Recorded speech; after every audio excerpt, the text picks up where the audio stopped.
فکر میکنی فقط ما با فساد مالی درگیریم؟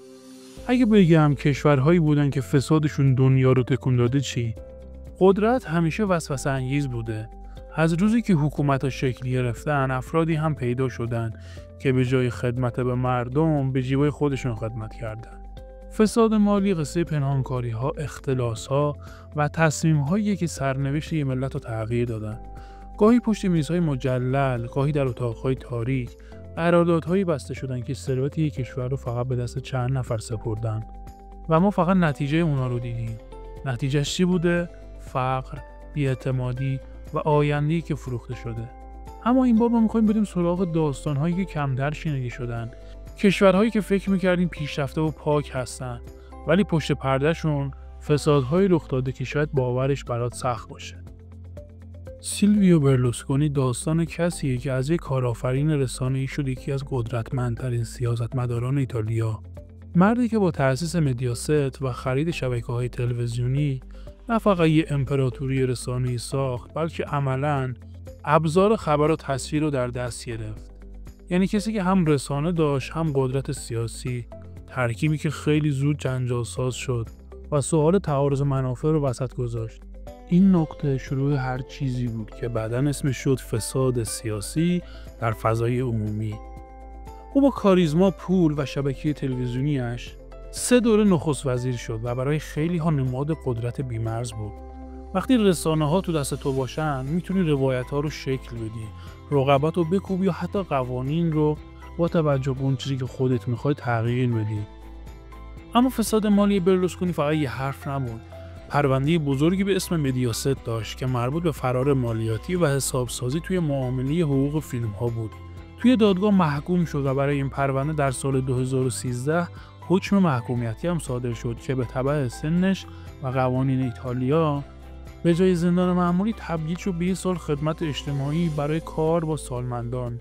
اما مشهورترین رسوایی که اسمش همیشه به برلوسکونی چسبیده، پرونده معروف بونگا بونگا بود. مهمانی هایی در ویلای او که ادعا شد توی اون دختران و بعضا نوجوان پول میگرفتن تا حضور داشته باشن و بعضی اتهامات جدی هم مطرح شد، از پرداخت و پول برای رابطه با فرد زیر سن قانونی گرفته تا تلاش برای تحت تاثیر قرار دادن شاهدان یا دخالت در کار پلیس برای آزاد کردن یه سری از متهمان.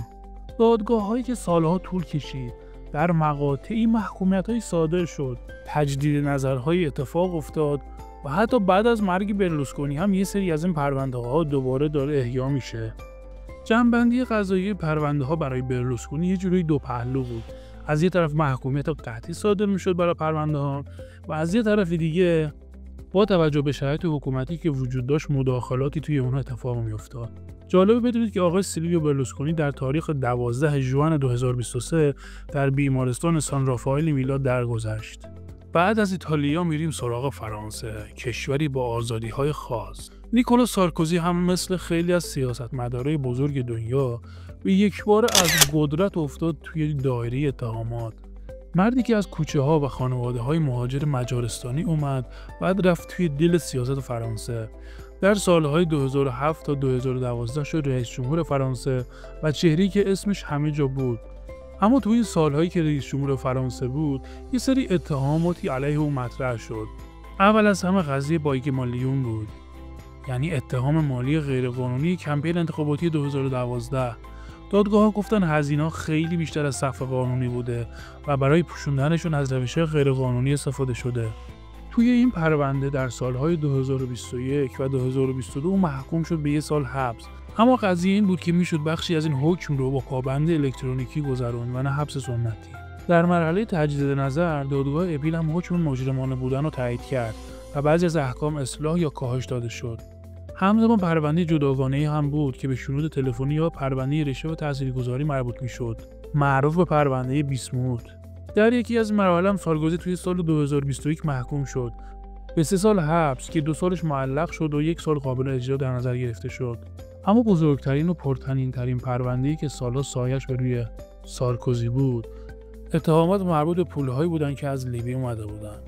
ادعا شد که رژیم قذافی میلیاردها فرانک به کمپین 2007 سارکوزی داده که او پیروز بشه. این اتهام از سال 2001 مطرح شد و تحقیقات طولانی دنباله‌دار شد تا اینکه در سال 2025 دادگاه پاریس رسیدگی کرد و در 25 سپتامبر 2025 سارکوزی رو مجرم شناختن و به 5 سال حبس محکوم کردن. نوبتی هم که باشه نوبت اسرائیله.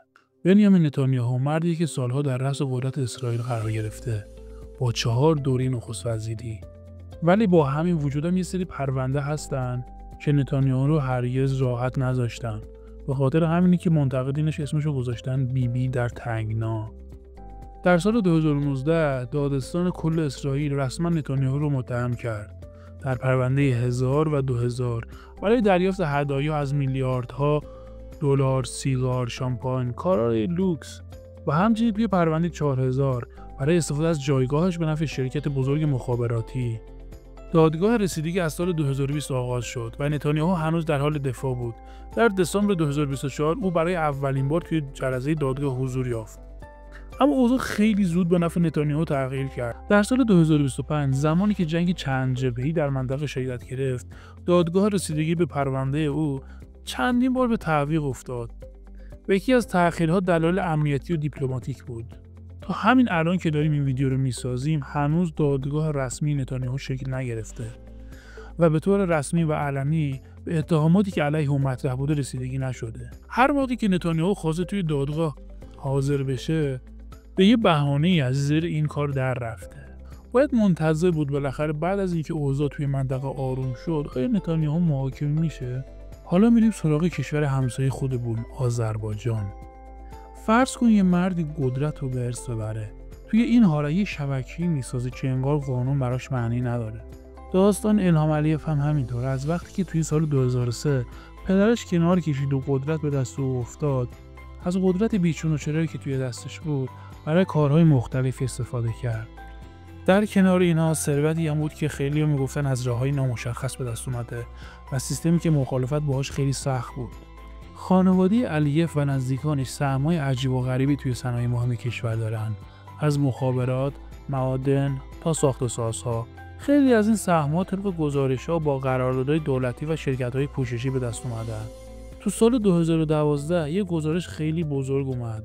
عنوان شد که حدود 3 میلیارد دلار بین سالهای 2012 تا 2014 پولشویی شده و بیشترش به حلقه نزدیکان علیف رفته. تو گزارش‌های بعدی دیدن که اعضای این خانواده چند تا ملک خیلی فوق‌العاده گران قیمت رو تو لندن، دبی و اروپا خریدن. مثلا توی یکی از افشاگری‌هایی که اومد، املاک لندنشون نزدیک به 700 میلیون دلار ارزش داشته. واقعیت اینه که علیف تا حالا مانند خیلی از رهبران و قدرتمند دیگه محاکمه نشده. نه اینکه هیچ اتهامی نداشته باشه، بلکه مشکل اینه که تو کشور آذربایجان رسانه‌ها خیلی سخت کنترل شدن، مخالفا سرکوب شدن، اطلاعات به سختی بیرون اومده. یعنی نه تنها فساد مالی بلکه سرکوب صدای انتقاد هم بخشی از داستانه. خب مسلما فساد همواره توی حکومت‌ها بوده. مواردی که مطرح شدن تنها چند مورد از فسادهایی بودن که توی حکومت‌های مختلفی شکل گرفتن. خیلی راحت و ساده میشه فهمید تو کشورهایی که قدرت بدون شون و چرا در دست یک عده محدودی باشه قطعاً فساد هم به دنبالش میاد. به نظر شما توی خاورمیانه بزرگترین فسادها مربوط به کدوم کشوره؟